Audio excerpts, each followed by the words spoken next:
There is a pattern hiding in plain sight. Friday evening. The phone buzzes, a gathering, a dinner, an invitation to be somewhere loud and bright with people, and millions of people every week do the exact same thing.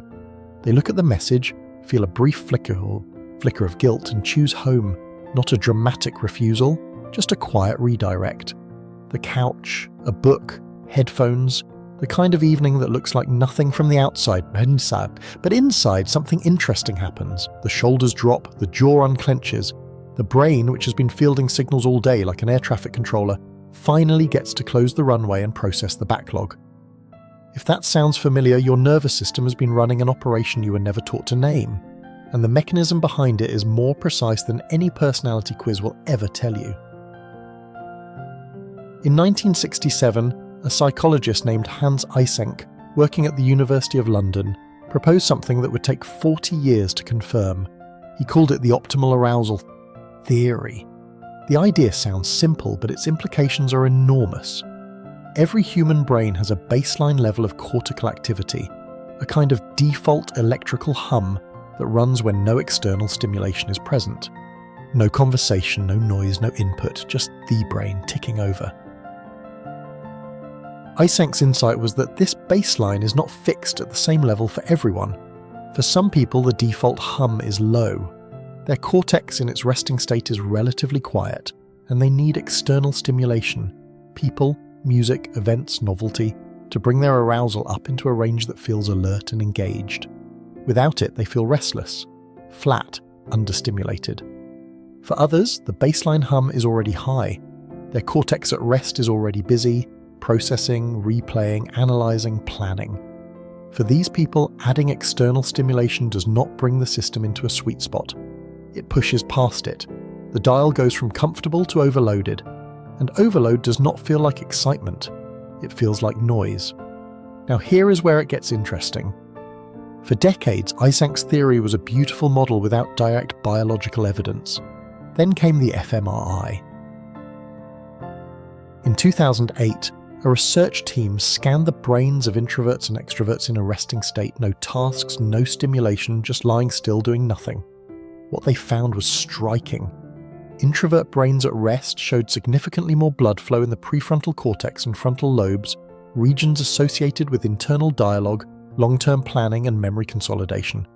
The brain was not idle, it was running maintenance, sorting, filing, connecting ideas gathered during the day. Meanwhile, extrovert brains at rest showed higher activity in the sensory cortex, the parts that respond to incoming stimuli. One brain type tuned inward by default, the other tuned outward. Neither better, but wired for different operating conditions. But here's where it gets really interesting. Because the difference is not just about how loud the baseline hum is, it is about which chemical the brain uses to feel reward. Most people, when they think about pleasure, think about dopamine.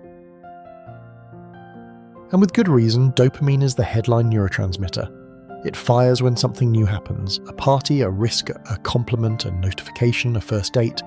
Dopamine rewards you for engaging with the outside world. It is the neurochemistry of novelty, but there is a second reward pathway that rarely makes the headlines.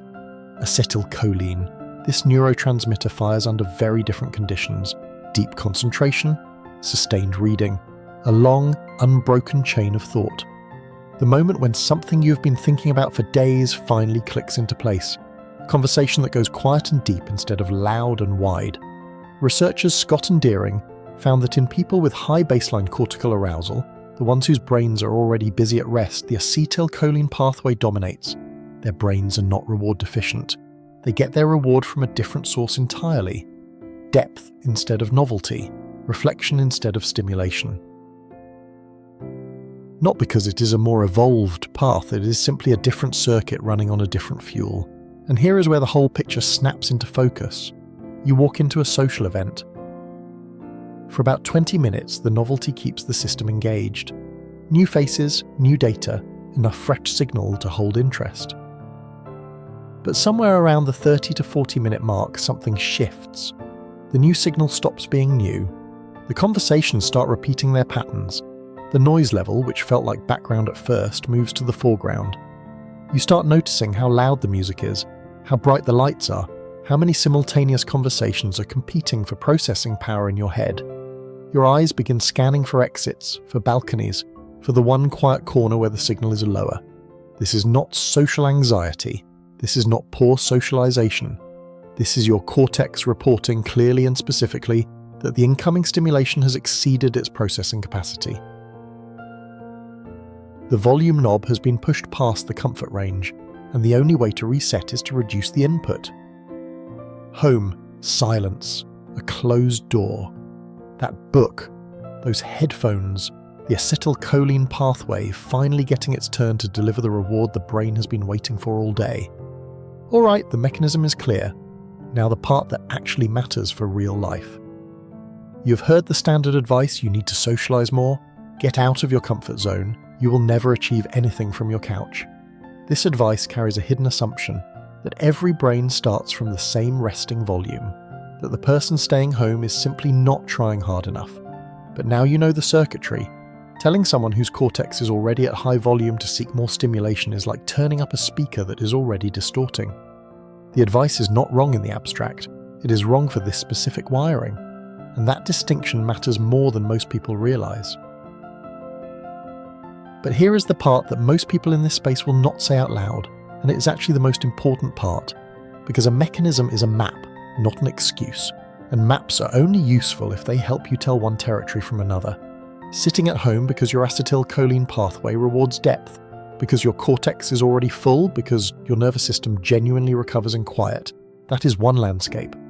Sitting at home because you are afraid of being judged, because social situations trigger something you would rather not examine, because the door is not a preference but a wall you have built between yourself and the world, that is a completely different landscape. Same couch, same Friday evening, same closed door, a completely different mechanism underneath. And the honest question, the one most videos about introversion will never ask, is this: is staying home your setting or your shelter? That question does not have a comfortable answer. And nobody can answer it for you. So here is what we actually know. Your brain is not broken, it is not missing a component, it runs on a different reward circuit, acetylcholine over dopamine, depth over breadth, internal processing over external performance. If you feel that quiet settling when the door clicks shut, now you understand exactly which mechanism makes it happen. Not a personality type, not a label, a circuit. But there is one more thing worth sitting with. Quietly, no audience. If you genuinely feel at peace alone, why were you looking for a video to confirm it? Maybe the answer is simple: curiosity, the pleasure of recognition. Or maybe there is something underneath that curiosity that does not have a comfortable name yet. Either way, the question is worth keeping. Next time, we look at what happens when your brain chooses the familiar over the new, and why rewatching the same show for the fourth time might be the smartest thing your nervous system does, or the most dangerous. That mechanism goes even deeper.